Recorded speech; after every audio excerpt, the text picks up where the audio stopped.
think one very important reason to spay or neuter your pet is the overpopulation of homeless pets. We need to look at our own selves as taking responsibility for decreasing that problem as much as we can.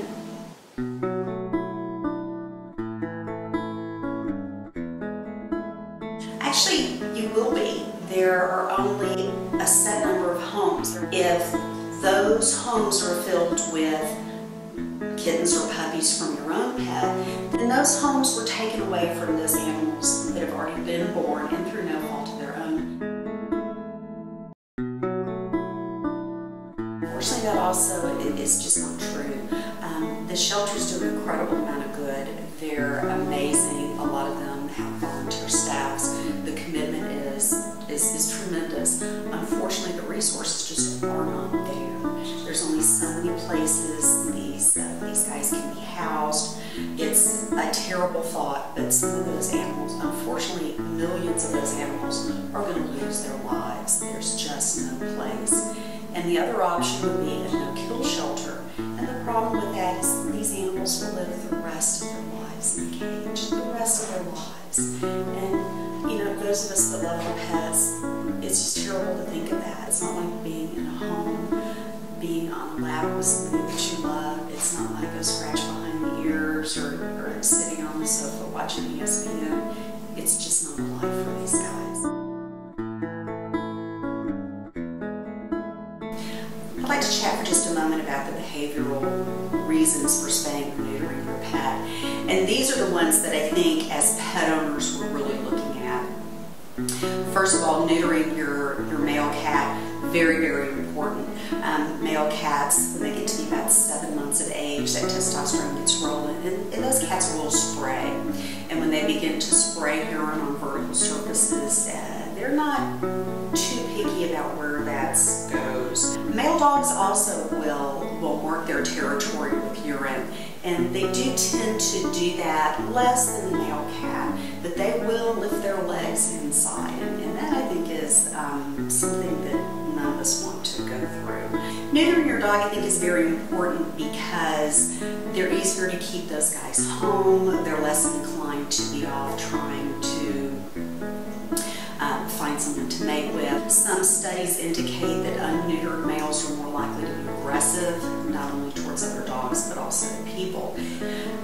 Spaying the female dog, this is probably not so much behavioral, but something to think about, because that female dog is going to go into heat every 6 months. Now this means she's going to have a bloody discharge that she cannot control for about 2 weeks. It's only after that that she's actually fertile and the male dogs will begin to circle around the yard.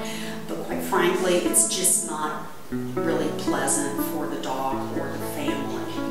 And then the female cat, if she goes through heat, they go in and out of heat for several weeks on end. They're quite loud, they yowl, and those cats are actually very difficult to keep inside. Those girls are really trying to escape. Again, I think anyone who's seen a female cat in heat knows that girl is really pretty uncomfortable. So I'm looking at her perspective as to whether or not that's a pleasant thing to go through. In the case of the male dog, these problems are associated with the older patient, but we can see problems with the prostate in the unneutered male dog. Those virtually are eliminated with a neuter.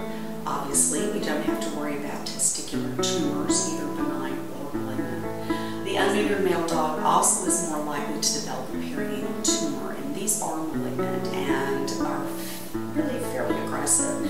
So anything we can do to decrease that likelihood, I think, is a very good plan. Neutering the male cat, again, a lot of this is behavioral. These guys are very anxious to breed, and if you've ever tried to keep a cat inside that really, really wanted to go outside, I think you know that it's almost impossible. These guys, when they go outside and they're trying to breed, you have to worry about fights. There are diseases that are transmitted with bite wounds, and these are fatal diseases, not only by fights, but also with venereal contact. Also, much more likely to be hit by a there's just tons of reasons for them to run around when they're not neutered. They're covering a lot of territory and incurring a lot of risks.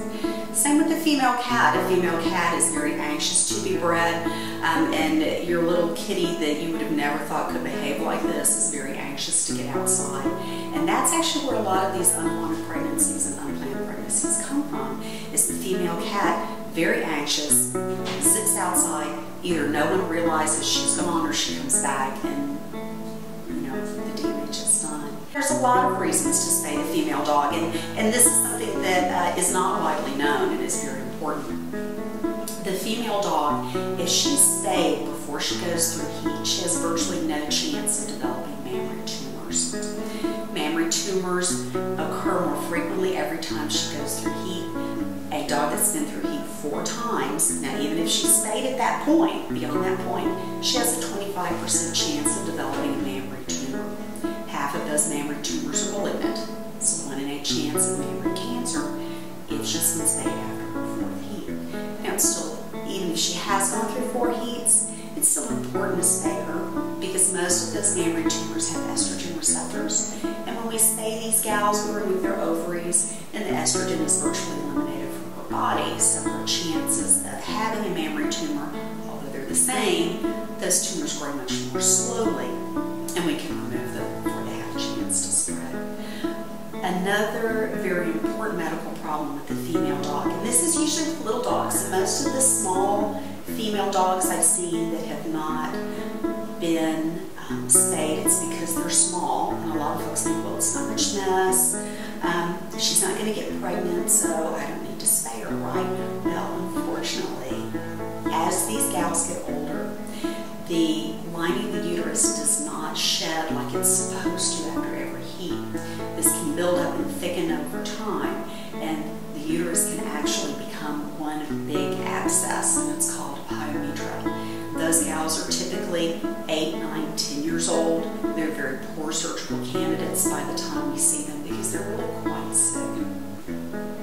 All in all, tons of reasons to spay or neuter your pet, and I can't really think of one reason not to.